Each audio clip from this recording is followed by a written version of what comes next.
Hello investors and traders. 1/8/2024 வியாழக்கிழமைக்கான முன்பங்குச்சந்தை பகுப்பாய்வு, அதாவது வெனஸ்டேக்கான pre market report. So next தேர்ஸ்டேக்கான ப்ரீ மார்க்கெட் அனாலிசிஸ். இந்த வீடியோ கொஞ்சம் லென்த்தாக தான் போகும். எனக்கு இன்றைக்கி ஸ்டாக் மார்க்கெட் ரிலேட்டடான சம் டேட்டாஸ், சம் கம்பெனிஸோட ஏர்னிங் ரிசல்ட்ஸ், ஸோ இது எல்லாமே எனக்கு ஸ்டாக் மார்க்கெட்டில் இன்றைக்கி வந்து இம்பாக்ட் பண்ணுறதுக்கான சான்சஸ் இருக்குது. ஸோ அதனால் அதோட டேட்டாஸ் அண்ட் ஏர்னிங் ரிசல்ட்ஸ்லாம் நான் டுடே வந்து நான் எக்ஸ்பிளைன் பண்ணி ஆகணும். சரிங்களா? ஃபஸ்ட்டு எஸ்டர்டேவோட ரிப்போர்ட்டை பேஸ் பண்ணுறதுக்கு yesterday Nifty 50 index. So Nifty 50 index வந்து எனக்கு வந்து பாசிட்டிவாக தான் வந்து க்ளோஸ் ஆகிருக்கு. ஸோ மார்க்கெட்டை பேஸ் பண்ணுற அளவுக்கு எனக்கு பாசிட்டிவாக க்ளோஸ் ஆகிருக்கனால நிஃப்டி 50 இண்டெக்ஸோட ஓப்பன் ப்ரைஸ் என்ன அப்படின்னு பார்த்தீங்கன்னா 24,883 ஓப்பன் ஆகிட்டு 24,979 போயிட்டு மார்க்கெட் வந்து நம்மளுக்கு கம்ப்ளீட் ஆகிருக்கு.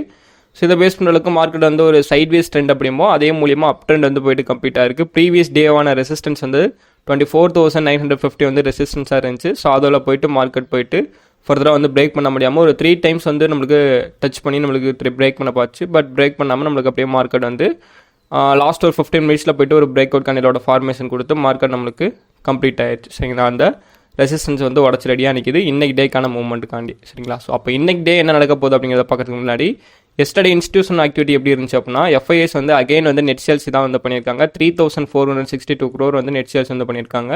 ஸோ டிஏ பொறுத்தளவுக்கு அகைன் வந்து நெட் பர்ச்சேஸ் வந்து பண்ணியிருக்காங்க. 3,366 crores வந்து நெட் பர்ச்சேஸ் வந்து பண்ணியிருக்காங்க. ஸோ டிஏஎஸை பொறுத்தளவுக்கு ஆஃப்டர் பட்ஜெட்டுக்கு அப்புறம் வந்து நெட் பர்ச்சேஸ் பண்ணிக்கிட்டே இருக்காங்க. பட் எஃப்ஐஏ பொறுத்தளவுக்கு ஆஃப்டர் பட்ஜெட்டுக்கு அப்புறம் நெட் சேல்ஸ் தான் பண்ணிக்கிட்டே இருக்காங்க. ஸோ இனிமேல் எஃப்ஐஎஸ் வந்து நெட் பர்ச்சேஸ் பண்ணுறதுக்கான சான்சஸ் இருக்குது. ஸோ அதுக்கான ஒரு நியூஸ் வந்து இன்றைக்கி வந்து கிடச்சிருக்கு. ஸோ நம்ம அதையும் நம்ம வாட்ச் பண்ணுவோம். சரிங்களா? ஓகே. ஸோ நெக்ஸ்ட்டு ஓவரால் டேவை பேஸ் பண்ணுற அளவுக்கு as end of the day overall நம்மளுக்கு இண்டெக்ஸ் எல்லாமே எப்படி கம்ப்ளீட் ஆகிருக்கு ஸோ அப்படிங்கிறத பார்க்குறதுக்கு. ஸோ சென்செக்ஸ் பார்த்தீங்கன்னா நம்மளுக்கு 5% வந்து நம்மளுக்கு பாசிட்டிவ் வந்து கம்ப்ளீட் ஆகிருக்கு. நிஃப்டி பேங்க் பார்த்தீங்கன்னா 0.11% பாசிட்டிவாக கம்ப்ளீட் ஆச்சு. நிஃப்டி ஐடி பார்த்தீங்கன்னா 0.18% பாசிட்டிவாக கம்ப்ளீட் ஆச்சு. இந்தியா விக்ஸ் வந்து பார்த்தீங்கன்னா 2.87% வந்து நம்மளுக்கு பாசிட்டிவாக வந்து கம்ப்ளீட் ஆச்சு. So as end of the day நம்மளுக்கு ஓவராலாக இண்டெக்ஸ் எல்லாமே பாசிட்டிவாக வந்து கம்ப்ளீட் ஆகிருக்கு. அப்போ இன்றைக்கான நியூஸ் இன்ஃபர்மேஷனை பேஸ் பண்ணுற அளவுக்கு நம்மளுக்கு என்ன மாதிரியான நியூஸ் வந்து ஷேர் ஆகிருக்கு அப்படிங்கிறத ஜஸ்ட் நம்ம வாட்ச் பண்ணிக்குவோம். ஃபஸ்ட் இந்த டாக்ஸை பேஸ் பண்ணி மார்க்கெட்டில் வந்து ஒரு 2 கம்பெனிஸில் வந்து இம்பாக்ட் பண்ண போகுது. அதில் எந்தெந்த கம்பெனிஸ் அப்படின்னா, ஃபர்ஸ்ட் ஒன்று பார்த்தீங்கன்னா டாடா ஸ்டீல் வந்து ஒடிசா கவர்மெண்ட்டுக்கு வந்து ஒரு மினரல் டாக்ஸாக வந்து ஒரு 17,000 crore வந்து அவங்க வந்து பே பண்ண வேண்டிய பெண்டிங் இருக்குது. ஸோ இதை வந்து கவர்மெண்ட் அஃபிஷியலும் அண்ட் டாக்ஸ், அதாவது டாடா ஸ்டீலும் வந்து ஏற்றுக்கிறாங்க. ஸோ இதை பொறுத்தளவுக்கு இன்வெஸ்டர்ஸோட மைண்ட் செட் எப்படி இருக்குன்னா, இவ்வளோ டாக்ஸ் வந்து பெண்டிங் வச்சிருக்காங்களே அப்படின்ட்டு ஒரு நெகட்டிவ் கொண்டு போகிறதுக்கான சான்சஸ் வந்து இருக்கும். சரிங்களா? அண்ட் அகைன் என்னன்னா, டாடா ஸ்டீலோட ஏர்னிங் ரிசல்ட்ஸ் இருக்குது, நம்ம அதையும் வந்து நம்ம செக் பண்ணிக்கணும். சரிங்களா?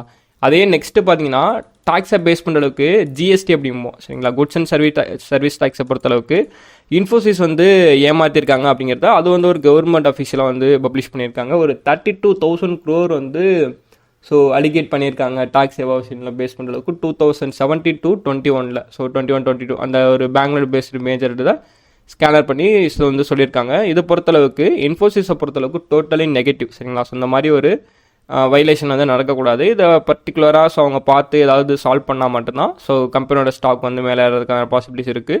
ஸோ இதை பேஸ் பண்ண அளவுக்கு எனக்கு வேர்ல்டு மார்க்கெட்லேயே வந்து ஏடிஆரோட பர்ஃபார்மன்ஸில் வந்து இம்பாக்ட் பண்ணியிருக்கு. ஸோ அதை நான் வந்து வேர்ல்டு மார்க்கெட்டோட அனலிஸை பேஸ் பண்ணுற அளவுக்கு நான் சொல்கிறேன். சரிங்களா? ஓகே. ஸோ இப்போ எஸ்டர்டே நிறைய கம்பெனிஸோட ஏர்னிங் ரிசல்ட்ஸ் பப்ளிஷ் ஆச்சு. ஸோ அதை பேஸ் பண்ணி ஃபஸ்ட் பார்ப்போம். அதுக்கப்புறம் எக்கானமிக்கல் வைஸாக என்ன டேட்டாஸ் கிடச்சிருக்கு ஸோ அப்படிங்கிறதே நம்ம பார்ப்போம். ஃபஸ்ட் நம்மளுக்கு கோல் இண்டியாவோட இண்டஸ்ட்ரி. ஸோ நெட் ப்ராஃபிட் வந்து ஒரு 4% வந்து ரைஸ் ஆகிருக்கு. சரிங்களா? குவார்ட்டனோட நெட் ப்ராஃபிட் வந்து ஒரு 4% வந்து ரைஸ் ஆகிருக்கு.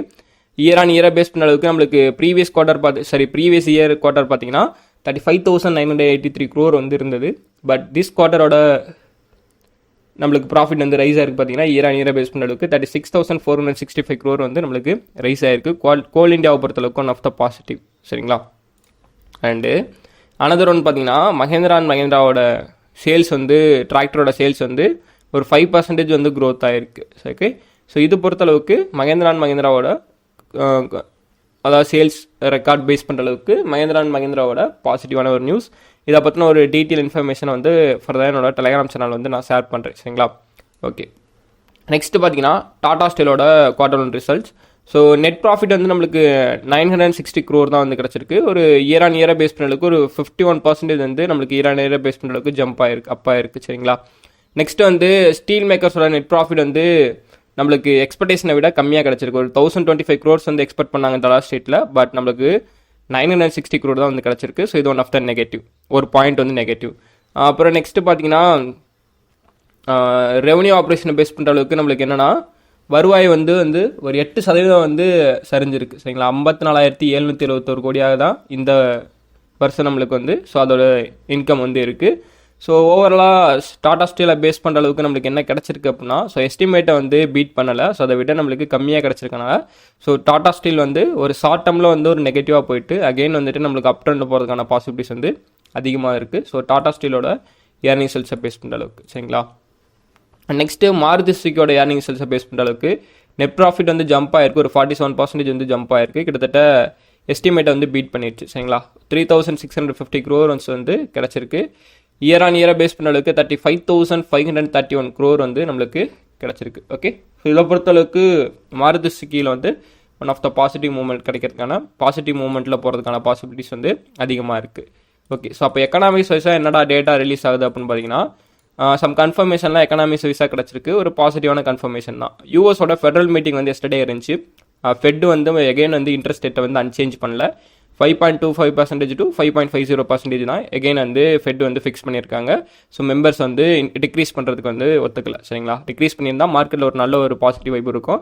ஸோ நியூட்ரலாக இருக்கனால மார்க்கெட்டும் நியூட்ரல் ஆர் பாசிட்டிவ் வைப் இருக்கிறதுக்கான பாசிபிலிட்டிஸ் வந்து இருக்குது. அது இன்ஸ்டியூஷனோட மைண்ட் செட்டை பேஸ் பண்ணுற அளவுக்கு கிடச்சிருக்கு. சரிங்களா, இதை பேஸ் பண்ணி யூஎஸ் மார்க்கெட்டில் சம் இம்பாக்ட் வந்து நடந்திருக்கு. ஸோ நான் வேர்ல்டு வைஸ் அனலைஸ் பண்ணுறப்ப ஸோ அதை பற்றி உங்களுக்கு சொல்கிறேன். நெக்ஸ்ட் வந்து கவர்மெண்ட் வந்து வின்ஃபால் டேக்ஸ் வந்து ரெடியூஸ் பண்ணியிருக்காங்க. 7,000 இருந்தது பர் டன்னு. ஸோ இப்போ வந்து 4,600 வந்து ஆகியிருக்காங்க.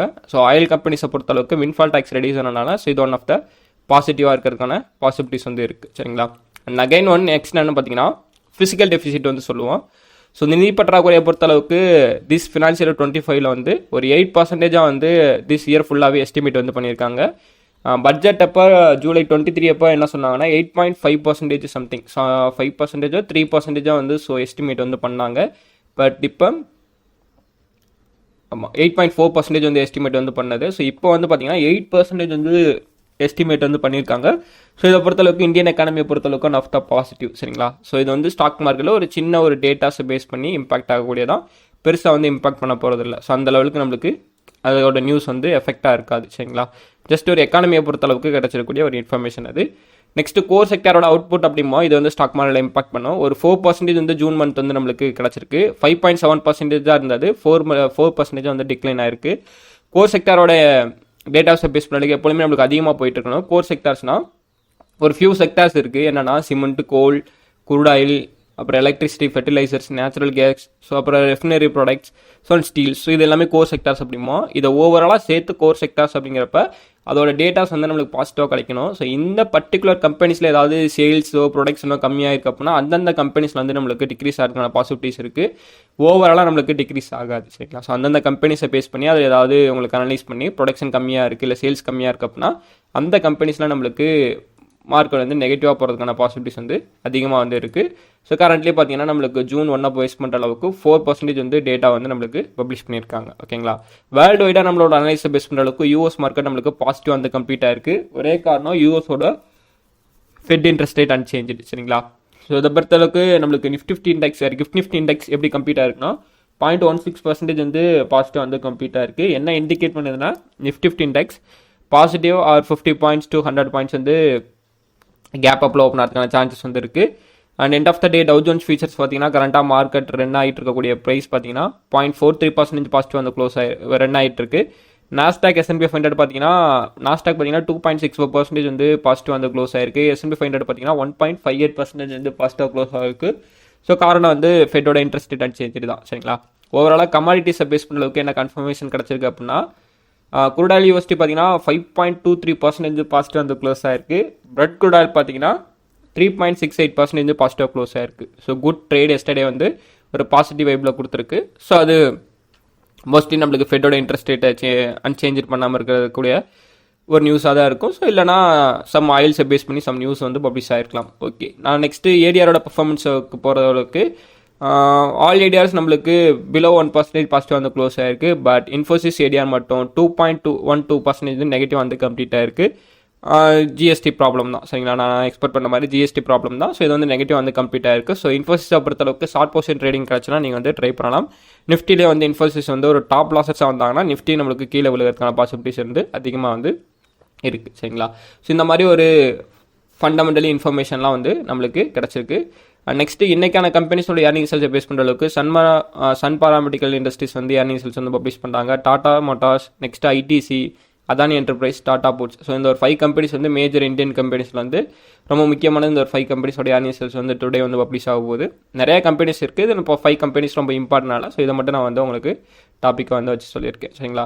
நெக்ஸ்ட் இந்த மாதிரி ஃபண்டமெண்டல் இன்ஃபர்மேஷன்லாம் தெரிஞ்சுக்கணும் அப்படின்னா ஸோ நம்மளோட டெலிகிராம் சேனலில் வந்து மறக்காம போய் ஜாயின் பண்ணிக்கோங்க. ஸோ அதோட லிங்க் வந்தீங்கன்னா கீழே வந்து டிஸ்கிரிப்ஷன் அந்த பின்னட் கமெண்டில் இருக்குது. ஸோ மறக்காம போய்ட்டு செக் பண்ணி ஜாயின் பண்ணிக்கோங்க. Okay, next let's move on the technical analysis. Nifty, bank Nifty, fin நிஃப்டிக்கான short term levels and long term levels. Nifty index so 1 day time ஃப்ரேமை பேஸ் பண்ணுற அளவுக்கு லாங் டேர்மிலோட என்னோட அனலைஸ் என்னன்னா, மார்க்கெட் ஃபர்தராக வந்து நான் ஸ்டடி பேஸ் சொன்னேன்னா சப்போர்ட்டில் வந்து உட்காந்துருக்குன்ட்டு எகெயின் சப்போர்ட்டோட நெக்ஸ்ட் லெவலில் வந்து மார்க்கெட் வந்து உட்காந்துருக்கு மறுபடியும். ஸோ இங்கேருந்து எனக்கு ஒரு மூவ்மெண்ட் கிடைக்கணும் அப்படின்னா ஸோ இவ்வளோ தூரம் நம்மளுக்கு நெக்ஸ்ட் நம்மளோட ரெசிஸ்டன்ஸான ஸோ இந்த லெவல் போயிட்டு நம்மளுக்கு மார்க்கெட் போயிட்டு ஹிட் பண்ணணும் சரிங்களா. அதாவது 25,065 வந்து நெக்ஸ்ட் நம்மளோட ரெசிஸ்டன்ஸாக நான் வந்து ஃபிக்ஸ் பண்ணியிருக்கேன். அதுக்கு அடுத்து 25,174, 25,334. ஓகே, ஃபஸ்ட்டு ரெசிஸ்டன்ஸாக இங்கே ஹிட் பண்ணிச்சுன்னா ஒரு செல்லிங் ப்ரெஷர் இருக்கணும். எதை பேஸ் பண்ணி நான் பாசிட்டிவாக போகிறதுக்கான சான்சஸ் இருக்குன்னா, மோஸ்ட் ஆஃப் த கம்பெனியோட ஏர்னிங் ரிசல்ட்ஸ் பாசிட்டிவாக இருக்குது சரிங்களா. அண்ட் நெக்ஸ்ட் என்னன்னா யூஎஸோட ஃபெட் இன்ட்ரெஸ்ட் பாசிட்டிவாக இருக்குது. எக்கானமிக்ஸ் டேட்டாஸை பேஸ் பண்ணுறதுக்கு ஓரளவுக்கு நம்மளுக்கு பாசிட்டிவாக கம்ப்ளீட்டாக இருக்கனால ஸோ நான் எக்ஸ்பெக்ட் பண்ணுறது என்னன்னா மார்க்கெட் வந்து நம்மளுக்கு ஒரு அப் ட்ரெண்டில் போகிறதுக்கான பாசிபிலிட்டிஸ் இருக்குது. ஸோ அப்படின்னு தான் நான் வந்து எக்ஸ்பெக்ட் பண்ணியிருக்கேன். நிஃப்டி இண்டெக்ஸோட இன்றைக்கி எக்ஸ்பைரி டே. இதை பேஸ் பண்ணுற அளவுக்கு ஷார்ட் டைமோட கன்ஃபர்மேஷன் உங்களுக்கு என்ன கிடச்சிருக்கலாம் அப்படின்னா, எனக்கு ஃபர்தராக இன்றைக்கி டேயில் நான் சொல்கிறது என்னென்னா, இன்றைக்கி டேயில் இந்த லெவல் அதாவது 24,908 வந்து பிரேக் பண்ணுது அப்படின்னா மார்க்கெட் ஃபர்தராக வந்து 24,750 ஸோ அந்த லெவல்ஸ் வரையும் விழுகிறதுக்கான சான்சஸ் இருக்கும் சரிங்களா. ஒன்ஸ் உங்களுக்கு அதை பிரேக் பண்ணலை, எனக்கு அப் ட்ரெண்டில் தான் பிரேக் அவுட் நடக்குது அப்படின்னா, ஃபர்தராக ஆல் டைம் ஹையை பிரேக் பண்ணுது அப்படின்னா எனக்கு பர்டிகுலராக வந்து 25,061, 25,139 இந்த 2 லெவலையும் ஹிட் பண்ணுறதுக்கான சான்சஸ் இருக்குது. ஸோ மூவ்மெண்ட் வந்து எக்ஸ்பெக்ட் பண்ணுங்கள் சரிங்களா. ஃபர்தராக இந்த ஜோன் இல்லைனா இந்த 2 டார்கெட் ஸோ இதுக்கு இடையில நம்மளோட ட்ரேட் வந்து சைட்வேஸாக இருந்து இருக்கக்கூடாது. ஏன்னா ஃபெட்டோட இன்ட்ரெஸ்ட் ரேட்டை பேஸ் பண்ணி மார்க்கெட் வந்து சம் பாசிட்டிவ் மூவ் போகிறதுக்கான பாசிபிலிட்டிஸ் வந்து அதிகமாக வந்து இருக்குது. பேங்க் நிஃப்டியோட லாங் டேர்மை பேஸ் பண்ணுறதுக்கு பேங்க் நிஃப்டி ஒரு கன்சாலிடேட் பாக்ஸ் உள்ள போயிட்டு சிக்கிட்டு இருக்க மாதிரி இருக்குது. ஸோ இருந்தாலும் ஒரு நல்ல ஒரு வாலட்டைல் இல்லாமல் ஸ்மால் வாலட்டைலாக வந்து நம்மளுக்கு ட்ரேட் ஆகிட்டு இருக்கு. பேங்கிங் செக்டரை பொறுத்தளவுக்கு ஒரு பாசிட்டிவ் க்ரோ வந்து கிடையாது. பட் டெக்னிக்கலி சம் இன்ஃபர்மேஷனை பேஸ் பண்ணி பை பண்ணாங்க அப்படின்னா ஸோ இந்த இது சரிங்களா 51,900 ஸோ அதுக்கு மேலே மார்க்கெட் மூவ் ஆச்சுன்னா இந்த ரெசிஸ்டன்ஸை பிரேக் பண்ணுறதுக்கான சான்சஸ் இருக்கும். 52,400 வரையும் மூவ் ஆகிறதுக்கான பாசிபிலிட்டிஸ் இருக்கும். அது ஃபஸ்ட்டு டார்கெட். ஒன்ஸ் இந்த ட்ரெண்டை பிரேக் பண்ணுச்சுன்னா நெக்ஸ்ட் நம்மளோட சப்போர்ட் அப்படின்னு பார்த்தீங்கன்னா 50,251 தான் நெக்ஸ்ட் நம்மளோட சப்போர்ட்டாக வந்து நம்ம வந்து வச்சுருக்கோம். பேங்க் நிஃப்டியோட ஷார்ட் டேர்ம் லெவல்ஸை பேஸ் பண்ண அளவுக்கு பேங்க் நிஃப்டி வந்து எனக்கு டவுன் டர்னில் வந்து விழுந்துட்டு இருக்கு. எஸ்டர்டேவை பேஸ் பண்ண அளவுக்கு எனக்கு ஒரு குட் சப்போர்ட் வந்து எனக்கு கிடச்சிருக்கு 51,300, 400 ஸோ 300 to 400 வந்து ஒன் ஆஃப் த சப்போர்ட்டாக எனக்கு ஆக்டிவ் ஆகிட்டு இருக்கு. அதை பிரேக் பண்ணுது அப்படிங்கிறப்ப 51,200 ஸோ இதுதான் நெக்ஸ்ட் லெவல் நம்மளுக்கு சப்போர்ட்.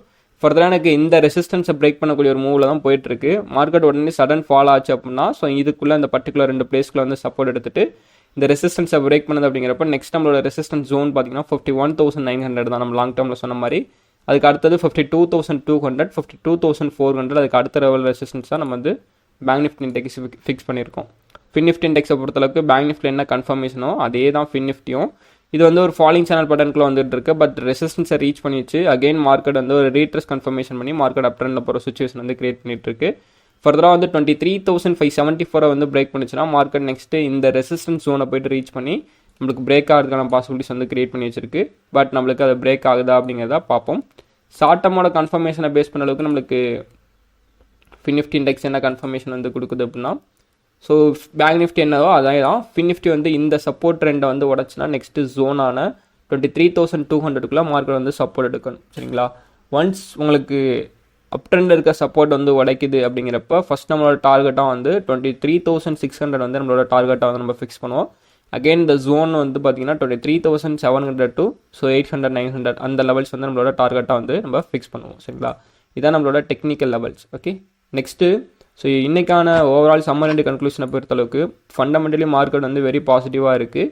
ஸோ சம் டேட்டாஸ் மட்டும் ஸ்லைட்லி நெகட்டிவாக இருக்குது. ஸோ அதை பேஸ் பண்ண அளவுக்கு மார்க்கெட்டில் வந்து பாசிட்டிவ் வைப் இருக்கிறதுக்கான சான்சஸ் வந்து அதிகமாக இருக்குது. ஏன்னா அது ஒரு ஃபெட்டோட இன்ட்ரெஸ்ட் ரேட் வந்து அன்சேஞ்சு ஆகாமல் இருக்குல்ல. ஸோ அதனால் நம்மளுக்கு பாசிட்டிவ் வைப் போகிறதுக்கான பாசிபிலிட்டிஸ் வந்து எனக்கு தெரிஞ்சு அதிகமாக இருக்குது. ஃபாரின் இன்ஸ்டியூஷன் வந்து இன்வெஸ்ட்மெண்ட் பண்ணுறதுக்கான சான்சஸ் வந்து அதிகமாக இருக்குது. So just wait and watch. So உங்களோட டெக்னிக்கல் கன்ஃபர்மேஷன் என்ன கொடுக்குதோ அதை பேஸ் பண்ணி ட்ரேட் வந்து எக்ஸிக்யூட் வந்து பண்ணுங்கள். ஸோ நெக்ஸ்ட்டு மறக்காமல் நம்ம சேனல் வந்து சப்ஸ்கிரைப் பண்ணிக்கோங்க. ஸோ அந்த வீடியோ பிடிச்சிருச்சுன்னா வந்து லைக் பண்ணிக்கிட்டு, ஸோ உங்கள் ஃப்ரெண்ட்ஸ் சர்க்கிள் யாராவது ஸ்டாக் மார்க்கெட்டை பற்றி லேர்ன் பண்ணிட்டு இருந்தாங்கன்னா ஸோ அவங்களுக்கு இந்த வீடியோ வந்து ஷேர் பண்ணி விடுங்க. ஸோ நீங்கள் ஷேர் பண்ணுறது மூலியமாகவும் லைக் பண்ணுறது மூலியமாகவும் நான் எனக்கு தெரிஞ்ச இன்ஃபர்மேஷனை இன்னும் உங்களுக்கு வீடியோவாக எடுத்து ஷேர் பண்ணுறதுக்கு கொஞ்சம் தைரியமாகவும் ஊன்றுகோலாகவும் இருக்கும். சரிங்களா? நெக்ஸ்ட்டு மறக்காமல் நம்ம சேனல் வந்து சப்ஸ்கிரைப் பண்ணிக்கோங்க. ஸோ அப்போ தான் நம்ம போடக்கூடிய ப்ரீ மார்க்கெட் வீடியோ வந்து உங்களுக்கு உடனே வந்து சேரும். I am not a sub-registered advisor. This video from fully education purpose only. Okay, thanks for watching. Thank you.